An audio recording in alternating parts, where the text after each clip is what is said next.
As college football continues to become more popular and conference realignment continues to happen, they will eventually need to grab teams from the FCS level. There are some programs who are at the FCS level who I think have a ton of potential, and in today's video, we're going to talk about the 15 FCS programs that I think are most likely to move up to the FBS.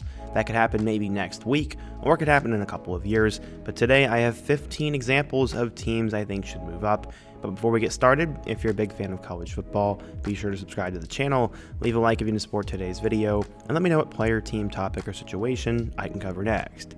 Now let's get started and talk about 15 FCS programs who can move up to the FBS. Okay, so the first one we're going to start with is Sacramento State, and they're the program getting the most smoke to join the FBS right now.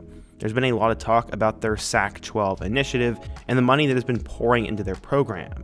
Mike Bibby and Brennan Marion are their coaches right now, and they're trying to overhaul the program. The NCAA Oversight Committee announced that they recommend that the NCAA does not accept their waiver, but they're still the most likely team to make that transition as of today. This move wouldn't necessarily have a lot to do with program history, as while the Hornets play in a 21,000-person stadium, their total record is 313 and 395, or about 44%. They only have 7 total conference titles and 4 FCS playoff appearances, and they've never won an FCS national title, but if there's one thing we've learned about realignment, it's that the only thing that matters is money, and the Hornets apparently have a ton of it, so we'll see if they join the FBS here soon. After that, we need to talk about Charlton State, as they are in a prime position to move up. Located in Stephenville, Texas, they're a program that's over 120 years old, but they've been making rapid rises recently in terms of their football program.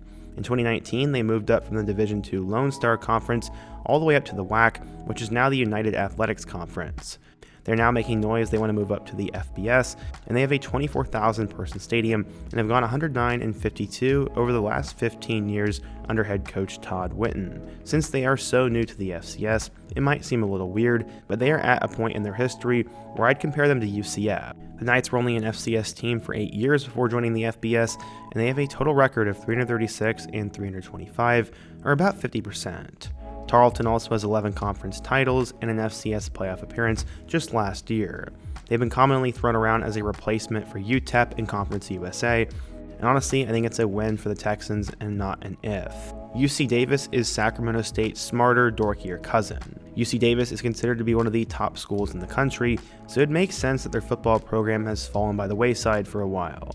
But the Aggies are actually pretty solid historically, as they have a total record of 486 and 372, or about 56%.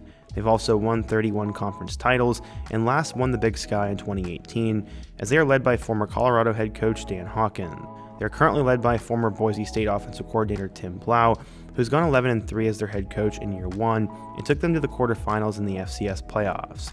They're a program that's been flying under the radar in realignment for a long time, and are just now getting more interest by major conferences, with the Mountain West adding them to a non-football membership.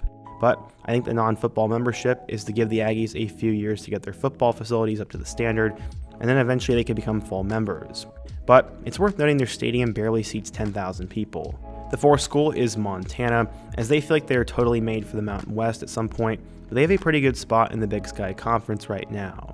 It wouldn't be the first time the Grizzlies have played host to major college football, as between 1924 and 1949, they are actually members of the Pacific Coast Conference, with Idaho, which was the precursor to the Pac-10, which had pretty much all the same universities. The Grizzlies have won 2 FCS national titles in 1995 and 2001, and they have an all-time record of 637, 515, and 26, or about 55%. They also have 19 conference titles as a program, making them one of the most competitive FCS teams in the country.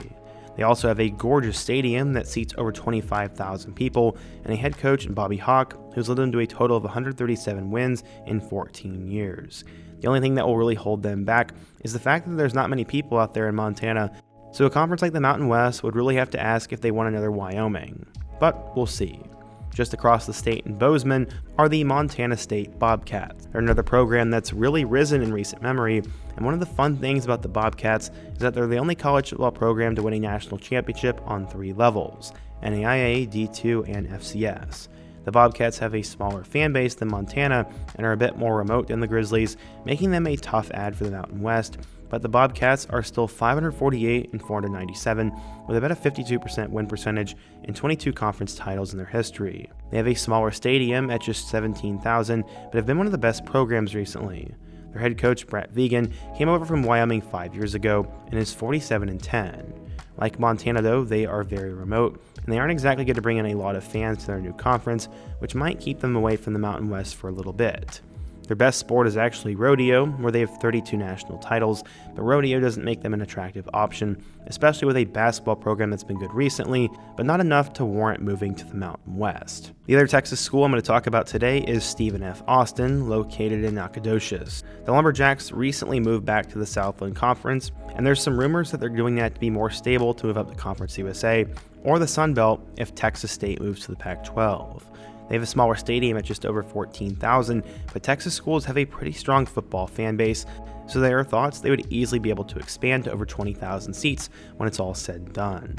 The Lumberjacks don't have a strong football tradition, as they only won 44% of their games and only have 6 conference titles, with their last coming in 2022. They've only made the FCS playoffs a total of 8 times, and if they join the FBS, it'll likely be for a conference that's in desperate need to keep some sort of footing in Texas, which is why the two obvious candidates right now for Conference USA, are Conference USA and the Sun Belt. The Mountain West is also an option, though they seem to be in on Charlton State a little bit more.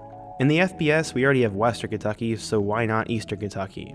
Conferences like the MAC or Conference USA might be interested in adding the Colonels, who are actually one of the more underrated football brands in the FCS right now.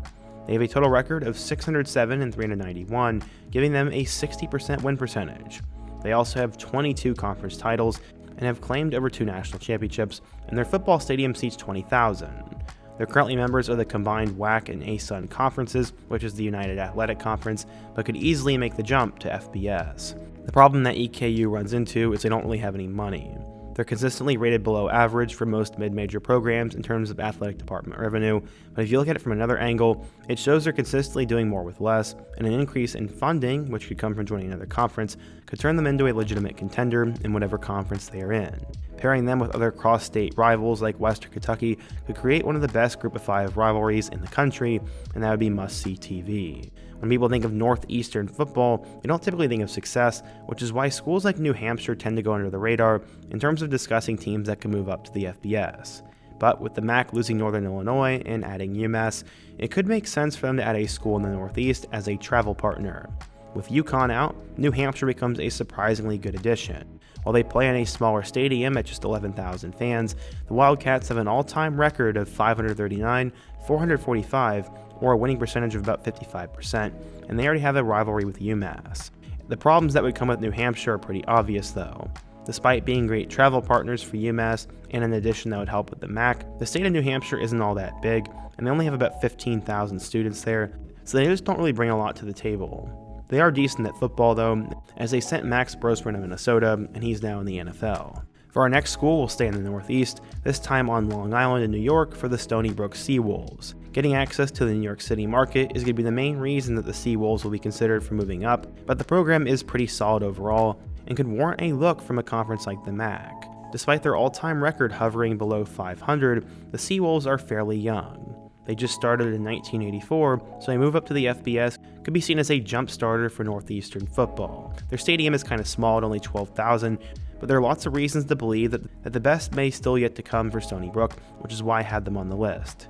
They could be seen as a really good investment for the MAC, and they're currently led by Billy Kosh, who took over last year and led them to an 8-4 record after they went 0-10 the year before. With the Coastal Athletic Conference falling apart, they'll be on the look to move. The last team in the Northeast is going to be Rhode Island. The Rams are another team that you wouldn't typically think of as being an FCS powerhouse, but they could also provide another travel partner to a program like UMass. They have a pretty weak football program with an all-time record of 385 and 543, which is under 42%.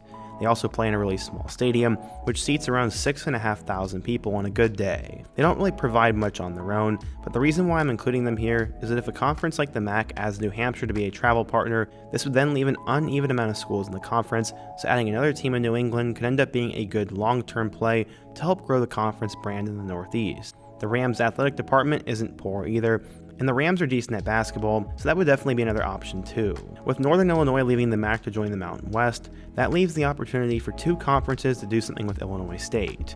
Either the MAC adds the Redbirds to get back into the state of Illinois, or the Mountain West could add Illinois State to solidify a presence out east and give the Huskies a travel partner.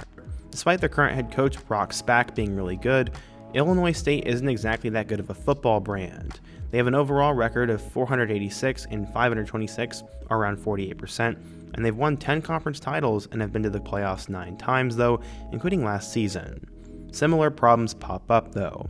Their stadium seats just under 14,000 fans, which is on the smaller side for an FBS school. It would be difficult for them to increase it by 5,000 or 6,000 seats, and even more difficult for them to fill it, even though moving to a new conference would probably provide a boom for them.